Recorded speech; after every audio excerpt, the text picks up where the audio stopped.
하나님이 하나님의 사람들에게 주신 두 가지 만남의 복이 있습니다. 하나는 하나님을 만나는 복이고요. 또 하나는 하나님의 사람을 만나는 복입니다. 하나님을 만나면 내가 누구인지 그리고 하나님이 누구이신지를 분명하게 알게 됩니다.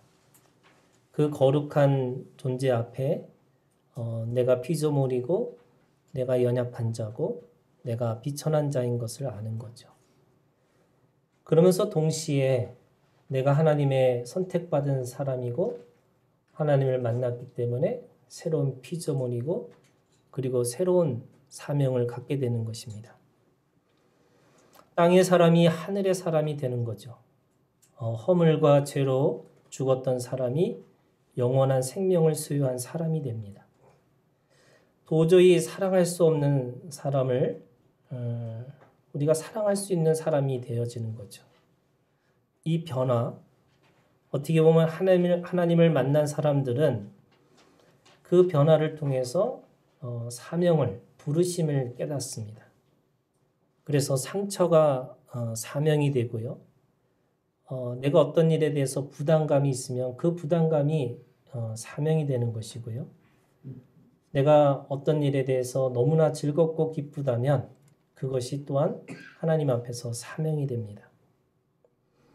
사명으로 또 새로운 관계가 만들어지는 거죠. 구약의 시편에서는 하나님을 만나는 복, 이걸 뭐라고 표현하고 있냐면 하나님을 가까이 하는 것이 복이다. 이렇게 얘기하고 있습니다. 두 번째 복은요, 하나님의 사람을 만나는 복입니다. 하나님의 사람을 만나면 우리가 새로운 세계를 알게 되는 겁니다. 새로운 경험에 그 하나님을 체험했던 이야기를 들으면 들을수록 우리는 하나님의 놀라운 그 깊이와 높이를 깨닫게 되는 것입니다. 그 안에 하나님의 나라가 이루어진 것을 우리가 볼 수 있죠.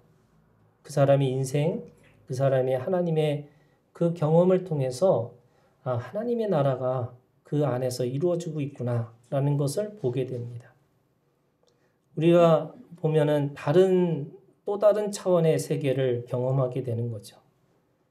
하나님의 나라를 세워나가는 것들을 보면서 그 간증과 그 고백 속에서 또한 우리는 어떻게 보면은 내게 주신 하나님의 것이 무엇인지 그 기쁨과 감사가 무엇인지를 또 알게 됩니다. 자기는 그것이 그냥 일상적으로 그냥 당연하게 받았던 그 기쁨과 감사가 또는 자기가 가지고 있는 그 아픔과 상처가 저 사람을 통해서 또한 하나님이 주시는 또 다른 감사가 있고 또 다른 기쁨이 있구나 라고 하는 것을 깨닫게 됩니다. 하나님의 사람과의 만남을 통해서 우리는 하나님의 나라를 다스리는 하나님의 성품을 결국 마지막에 알게 되는 거죠. 여러분, 하나님의 성품이 뭐냐면 하나님의 능력과 하나님의 긍휼입니다. 근데 그 능력이라는 것은 결국 생명을 살리는 능력이시고 그리고 끝까지 견뎌주고 버텨줄 수 있는 하나님의 사랑, 긍휼입니다. 오늘 본문의 말씀은 마리아하고 엘리사벳이 만나는 이야기입니다. 이 만남을 통해서 마리아와 엘리사벳은 또 다른 차원의 하나님의 나라를 우리에게 간증하고 노래하고 있습니다. 42절부터 45절 이것은 엘리사벳의 간증이죠. 이 엘리사벳의 노래라고 할 수 있습니다. 그리고 46절부터 55절까지가 이 마리아의 노래, 기쁨의 노래라고 하죠. 마리아는 가브리엘 천사의 이 소식을 듣자마자 유대 지방으로 갑니다. 이 39절에 있는 말씀에 보면 이때에 마리아가 일어나 빨리 산골로 가서 유대 한 동네에 이르러 이렇게 얘기합니다. 성경학자들은 이 거리가 얼마나 됐을까를 재보니까 한 120km, 굉장히 먼 곳이죠. 마리아는 가브리엘 천사의 소식을 듣고 그냥 어떻게 보면은 한숨에 달려간 겁니다.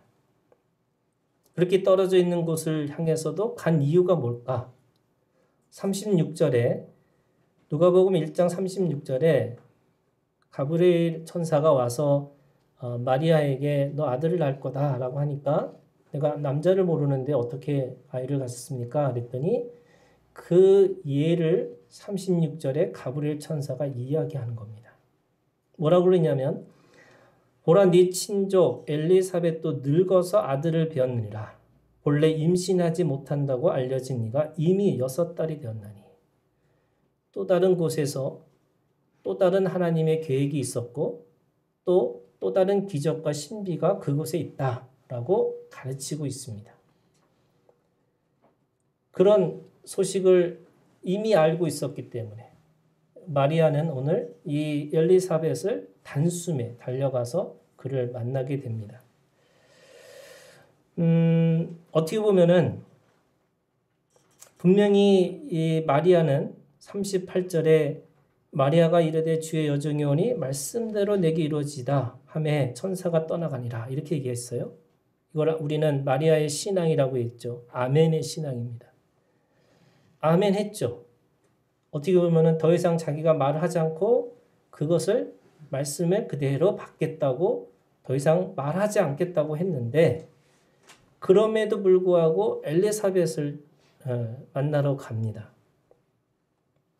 그것은 분명히 자신이 가지고 있는 믿음에 대한 확인 또 자신이 가지고 있는 이 확신에 대한 이야기를 그를 통해서 보고 싶었던 거죠. 오늘 말씀에는 두 믿음의 여인들이 있습니다. 하나님의 말씀을 따라 낳는 아이를 품은 사람들입니다. 생명을 품고 생명과 함께 생명을 낳는 자들이죠. 하나님은 우리의 몸도 성전이라고 하셨고 성령도 우리 가운데 안에 계시다고 말씀하고 계십니다. 그 말은 곧 우리도 생명을 품은 이 여인의 모습과 같은 거죠. 교회는 예수 그리스도의 신부라고 했습니다. 그러면 우리도 똑같이 이 생명을 품은 자들과 같은 모습과 같은 거죠.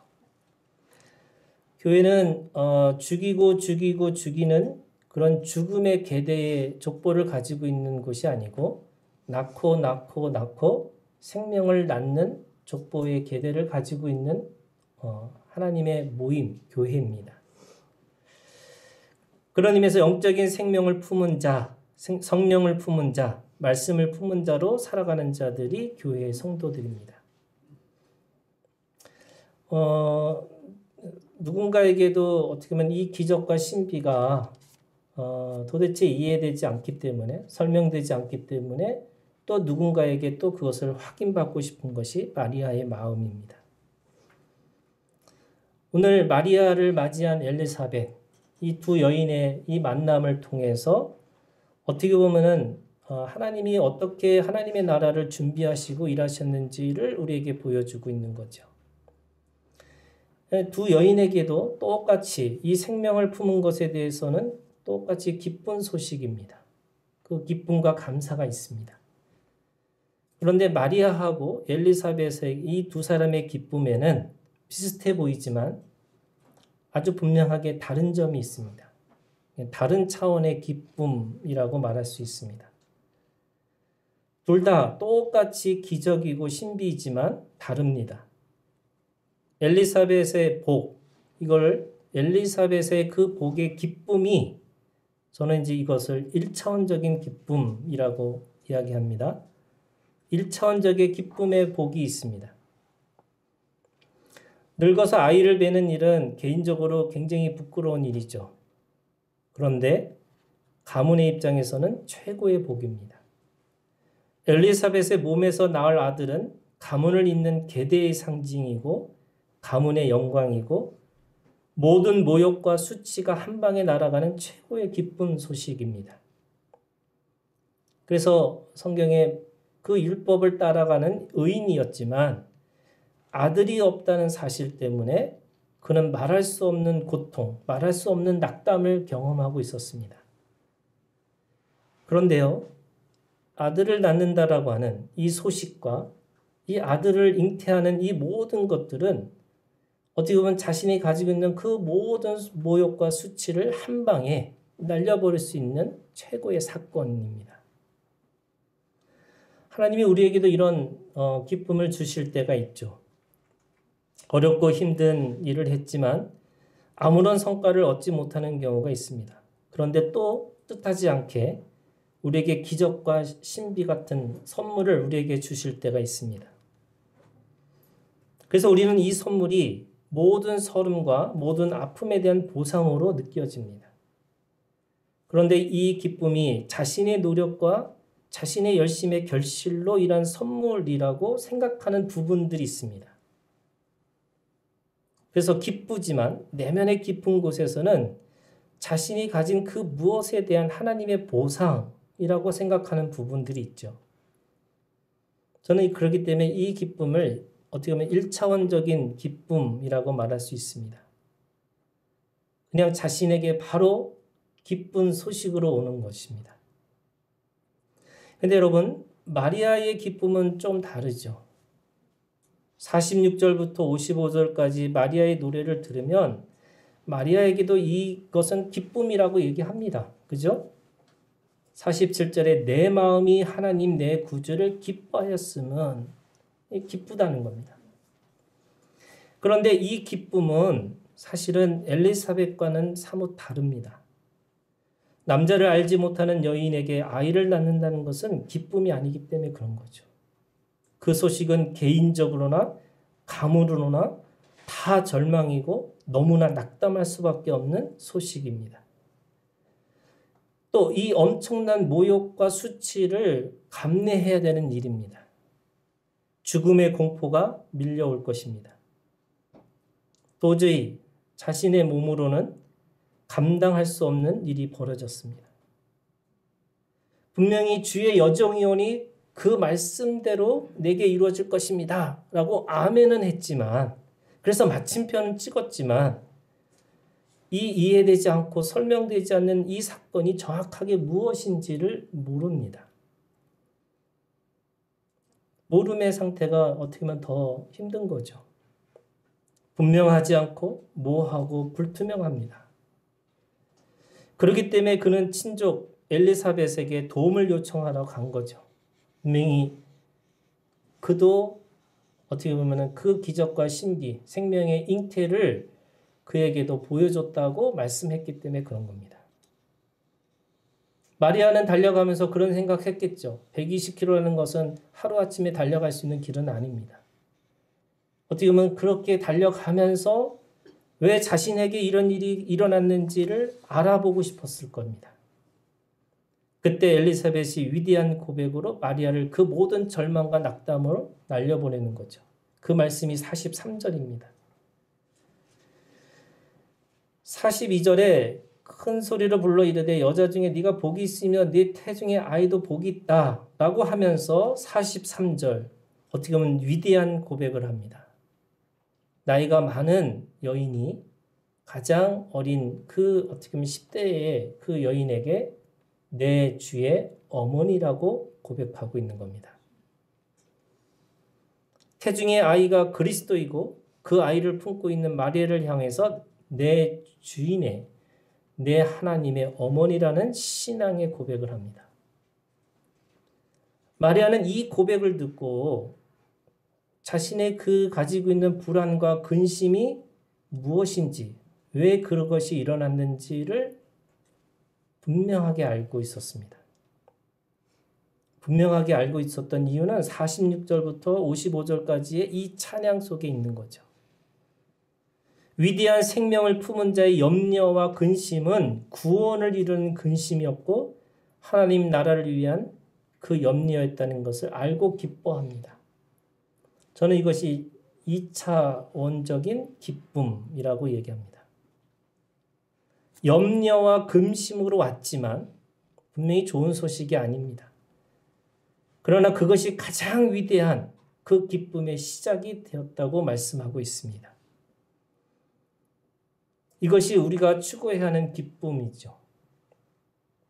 나에게 당장 필요하고 나에게 그것이 분명하게 좋은 응답으로 온 것은 어떻게 보면 엘리사벳과 같은 기쁨인데 오늘 우리에게 진짜 기쁨은 이 마리아에게 주신 기쁨이라는 거예요. 그게 왜 그러냐? 어떻게 보면 십자가라는 것이 우리에게 기쁨이 되기 위해서 그렇습니다. 여러분, 주님의 십자가는 그 안에 영광도 어떤 우리가 어떤 부러워할 만한 어떤 것도 흠모할 만한 어떤 것도 그 안에 없습니다. 십자가는 고통과 고난의 연속이고 마지막이 죽음의 길입니다. 여러분, 십자가가 어떻게 기쁨이 될 수 있을까? 저는 그 십자가의 그것이 기쁨이 된다는 것, 그래서 우리가 보통 고통과 고난 가운데 있는 사람들에게 자꾸 뭔가를 계속 얘기하기를 기뻐하라고 즐거워하라고 계속 강요하는 것. 어떻게 보면 이게 우리에게는 정신승리처럼 생각이 드는 거죠. 여러분, 십자가는 기쁨도 아니고 감사도 아닙니다. 그러나 우리는 이 십자가를 견디고 이 주님의 길을 따라가야 될 이유가 분명하게 있습니다. 이것을 견딜 수 있는 힘이 뭘까? 어떻게 보면 우리는 즉각적이고 바로 우리에게 주는 기쁨을 추구하고 살아가는데 하나님은 그것이 아니라 더 근본적이고 근원적인 기쁨을 추구하고 살으라고 우리에게 말씀하고 있는 거죠. 왜냐하면 우리는 십자가를 쫓아가는 사람들이니까요. 바울은 이 2차원적인 기쁨을 갖기 위해서 세 가지를 우리에게 가르치고 있습니다. 첫 번째는요, 로마서 8장 18절에 있는 말씀입니다. 생각하건대 현재의 고난은 장차 우리에게 나타날 영광과 비교할 수 없도다. 사도 바울은 얘기합니다. 생각하라고요. 저는 이 생각하라는 말씀이 어떤 거냐면 기억하라는 거예요. 언약을 기억하라는 거예요. 말씀을 기억하라는 거예요. 고난이, 고통이, 모욕과 수치가 여러분 기쁨이 아닙니다. 기쁨이 아닌데 그 속에서도 우리가 끝까지 그 십자가를 지고 갈 수 있는 힘이 뭐냐? 우리에게 주신 언약이 있다는 것을 기억하라는 거예요. 그것을 생각하라는 겁니다. 생각하기 때문에 우리가 그 영광에 대해서 비교할 수 없는 영광에 대해서 우리가 알고 있기 때문에 그것을 뚫고 지나갈 수 있다는 겁니다. 두 번째 고린도후서 1장 5절에 있는 말씀입니다. 그리스도의 고난이 우리에게 넘친 것 같이 우리가 받는 위로도 그리스도로 말미암아 넘친다라고 말씀하고 있는 거예요. 여러분, 우리가 받는 이 고난, 모욕과 수치는 이미 주님이 그 길을 걸어가셨어요. 이 말이 무슨 말이냐면 우리가 그 십자가를 제대로 경험하기 위해서는 그 고난을 제대로 경험해야 된다는 겁니다. 그 제대로 경험하면 경험할수록 주님이 우리에게 주신 위로가 있다는 겁니다. 이것은 세상이 알 수도 없고 세상이 줄 수도 없는 위로입니다. 무슨 말이냐면 오늘 우리에게 주시는 하나님의 사랑을 어떻게 경험하냐? 우리는 고통 가운데 경험하는 겁니다. 고난 가운데 경험하는 거예요. 그런데 사람들은 고난 가운데 있을 때 자꾸 기뻐하라고 즐거워하라고 그게 아닌 거예요. 여러분 슬퍼하는 거예요. 절망하는 거예요. 그런데 그 안에 진짜 주님의 위로가 있습니다. 여러분 하나님의 사람들에게는 이 위로가 있기 때문에 그 고난을 뚫고 지나갈 수 있다는 거예요. 세 번째, 셋째, 골로새서 1장 24절에 있는 말씀입니다. 나는 이제 너희를 위하여 받는 괴로움을 기뻐하고 그리스도의 남은 고난을 그의 몸된 교회를 위하여 내 육체에 채우노라. 세 번째는요.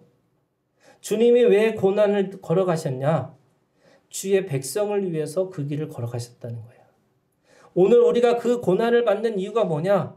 나에게 남겨진 생명을 위해서 그 길을 걸어갈 수 있다는 거예요.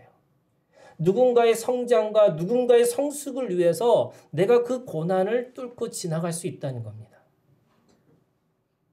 그냥 막연하게 내가 기뻐하라, 내가 즐거워하라, 내가 마음으로 정신적으로 그런 게 아니라 오늘 분명하게 하나님의 말씀 그것을 기억하고 그리고 누구도 이해할 수 없는 누구도 줄 수 없는 그리스도의 위로를 통해서 내가 버티고 견디고 그리고 이 고통을 통해서 누군가가 또 자라고 있다면, 그걸 통해서 누군가가 성숙해진다면 내가 그 길을 기꺼이 감수하고 감내하고 갈 수 있다는 겁니다. 여러분, 이 믿음이 있기를 주님의 이름으로 축원합니다. 오늘 어떻게 보면은 그 마음을 가지고 인생의 선배 엘리사벳은 어린 처녀 마리아에게 이 기쁨을 알려주고 있습니다.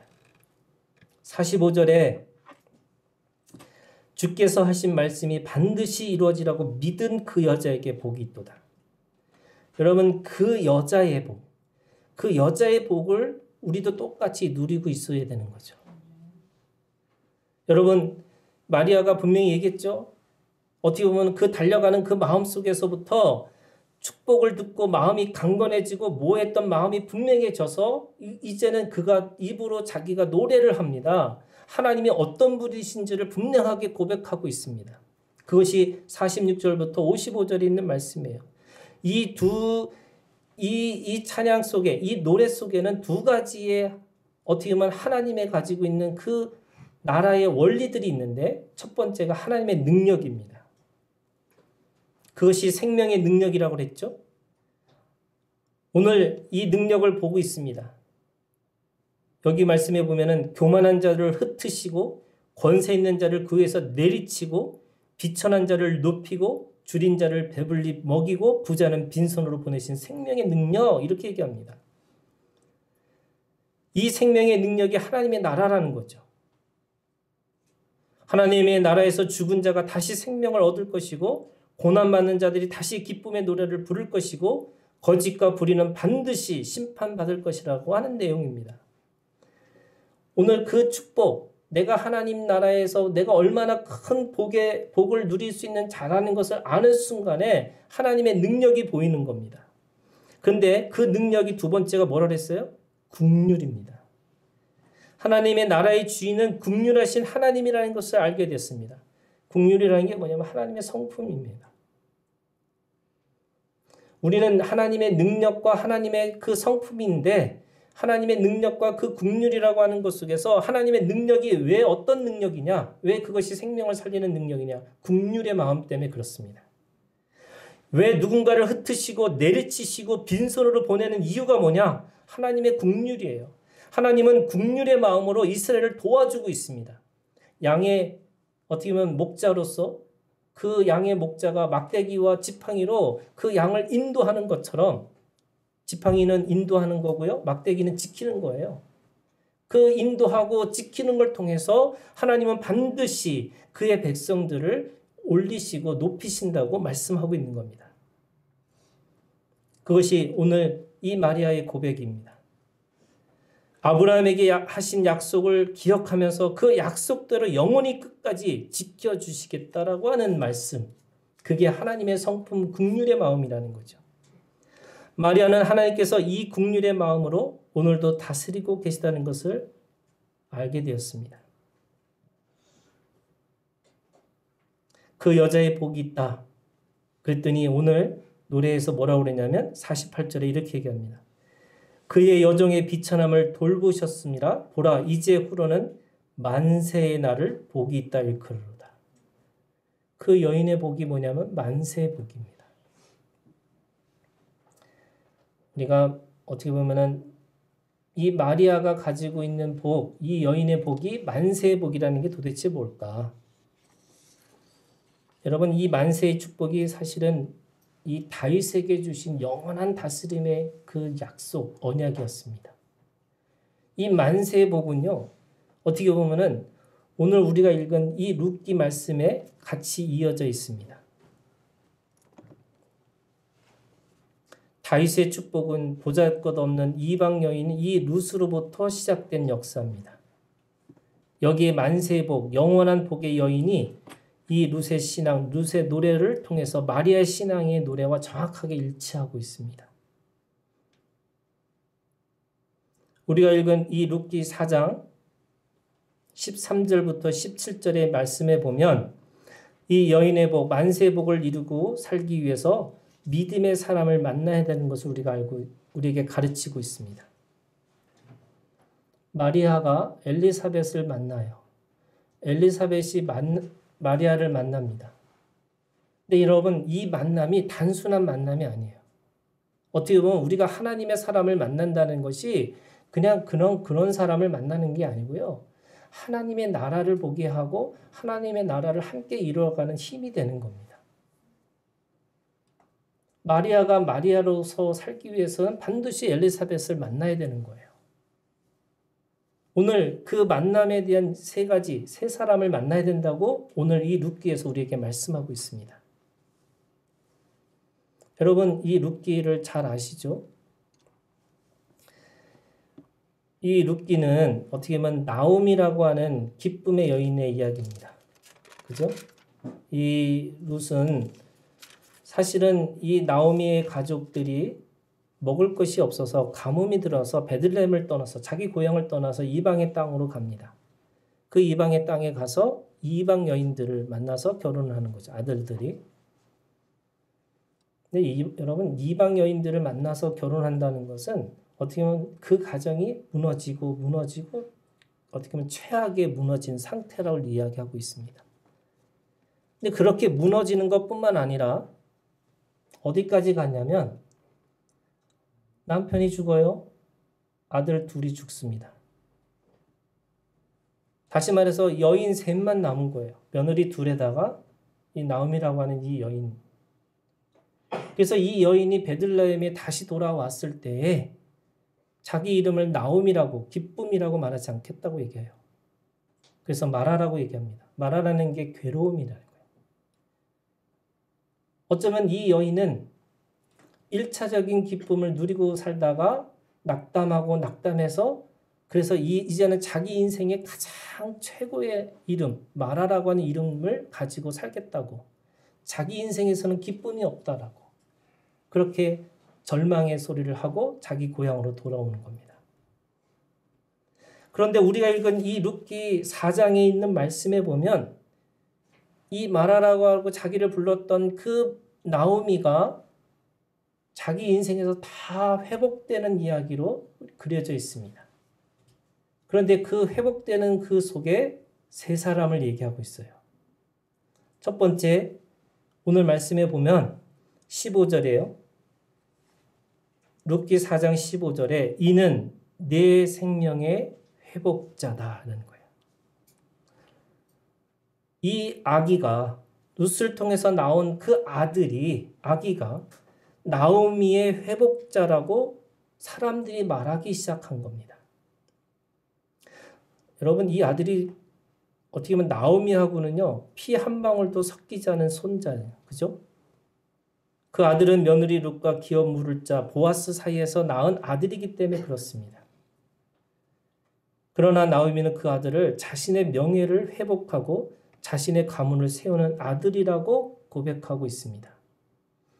사람들이 고백하고 있지만 그것이 자신의 믿음으로 다시 고백하고 있는 거죠.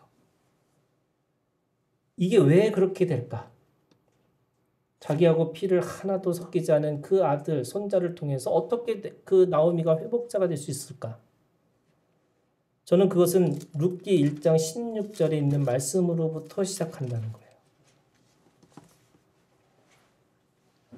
룻기 1장 16절에 있는 말씀에 보면 나오미가 두 며느리를 다 이방 여인이니까 자신의 살 길을 찾아서 가라고 할 때 그 룻이 나오미를 향해서 고백했던 고백이 있습니다. 1장 16절에 룻이 이르되 내게 어머니를 떠나며 어머니를 따르지 말고 돌아가라 강권하지 마옵소서. 어머니께서 가시는 곳에 나도 가고 어머니께서 머무시는 곳에서 나도 머물겠나이다. 어머니의 백성이 나의 백성이 되고 어머니의 하나님이 나의 하나님이 되시다. 나오미하고 룻은 단순한 이 친족의 관계를 넘어서 하나님의 안에서 진짜 제대로 된 하나님의 가족이 됐다고 말씀하고 있는 겁니다. 그래서 그가 낳은 아들이 자기하고 아무런 상관없는 아들이라고 하는 것이 아니라 오늘 이 아들이 나에게 진정한 어떻게 보면은 하나님이 주시는 그 아들이라고 고백하고 있는 거죠. 그래서 그 나오미 그 자기 스스로 그 아들, 그 손자를 뭐라 하냐면 그가 회복자라고 얘기하는 겁니다. 생명의 회복자를 만나는 우리는 만세의 복, 마리아의 복, 나오미의 복을 누리고 살 수 있습니다. 이 아들이 누구냐면 오벳이죠. 이 오벳은 그 오벳의 그 아들이 이새고 이새의 아들이 다윗입니다. 어떻게 보면 그 다윗에게 주시는 천대 만세의 복이 어쩌면 바로 이 여인을 통해서 시작됐다는 것을 우리에게 말씀하고 있습니다. 두 번째는요. 룻기 4장에 있는 15절에 있는 말씀에 보면 그 아기가 누구라고 얘기하냐면 이는 내 생명의 회복자이며 네 노년의 뭐라고 그래요? 봉양자라고 얘기합니다. 봉양자. 노년의 봉양자. 이 노년은 힘들고 어려운 시간들이죠. 육체가 쇠약해서 썩고 쇠하고 없어지는 몸으로 변화되는 시간입니다. 그런데 그 아들이 영원한 봉양자가 될 것이라고 말하고 있습니다. 근데 우리가 사람들이 이제 봉양할 때 봉양이라는 게 도대체 뭘까? 이 룻은요. 철저하게 봉양에 대한 이야기를 우리에게 가르치고 있습니다. 룻기 2장 18절을 보세요. 룻기 2장 18절. 봉양이 뭘까? 룻기 2장 18절에 뭐라고 얘기하냐면 그것을 가지고 성읍에 가서 시어머니에게 그 주운 것을 보이고 그가 배불리 먹고 남긴 것을 내어 시어머니에게 드리매 이렇게 되어 있습니다. 여러분 이 봉양이 어떤 봉양이에요? 유교적인 봉양으로 얘기하면 되게 이게 예의가 없는 겁니다. 그 왜 그래요? 아니 시어머니 먼저 먹어야지. 왜 자기가 먼저 배불리 먹고 나서 어떻게 보면 그걸 남은 것을 가지고 그 어머니한테 봉양한다 이렇게 얘기하는 거예요. 근데 왜 그럴까요? 이게 왜 세상의 봉양과 우리가 가지고 있는 신앙의 봉양이 왜 이렇게 차이가 날까요? 사람들이 이해를 못합니다. 내가 먼저 먹고 어머니를 모신다? 이거는 너무나 순서가 잘못됐다고 생각하는 거죠. 근데 여러분 이거를 생명의 원리로 이해하면 금방 이해할 수 있어요. 우리가 아이가 있는 산모가 아이를 위해서 가장 좋은 것, 가장 맛있는 걸 먹고 그 젖을 내서 아이를 먹입니다. 이게 생명의 원리예요. 만약에 자기가 굶고 자기가 들여주면 이거는 언젠가는 폭발하는 거예요. 그 이제 3년 그 병자 수발하면 이제는 그런 효자 없다고 얘기하는 것처럼 자기가 다 희생하고 다 헌신했다고 생각하면 어느 순간은 폭발합니다. 그런데요. 원래 생명의 원리는 내가 충분하게 하나님으로부터 공급받는 것으로부터 시작해야지 누군가에게 흘려보낼 수 있는 거예요. 여러분 이게 봉양이에요. 내가 누군가를 섬길 수 있다는 건 뭐냐? 내가 하나님으로부터 충분히 받는 것으로부터 시작해서 그것이 차고 넘쳐서 흘려보내는 거예요. 근데 왜 사람들이 자꾸 뭔가를 흘려보내려고 하느냐? 다 도덕적이고 윤리적인 기준이 있기 때문에 그래요. 사람이라면, 인간이라면 뭐 이런 거죠. 근데요, 여러분 그거는 어느 순간에 내가 그것이 한계 상황이 올 수밖에 없어요. 그래서 봉양합니다. 어떻게 봉양하느냐? 생명이 생명다워지도록 봉양하고 있습니다. 오늘 말씀에 누가복음 1장에도 똑같이 마리아는 엘리사벳의 봉양을 받습니다. 마지막 56절에 있는 말씀에 뭐라고 돼 있어요? 누가복음 1장 56절에 마리아가 석 달쯤 함께 있다가 집으로 돌아가니라. 가장 중요한 생명이 어떻게 보면은 이게 3개월이 가장 중요하다 그러잖아요. 그 중요한 시간을 어떻게 하면 마리아는 바로 이 엘리사벳의 봉양을 받습니다.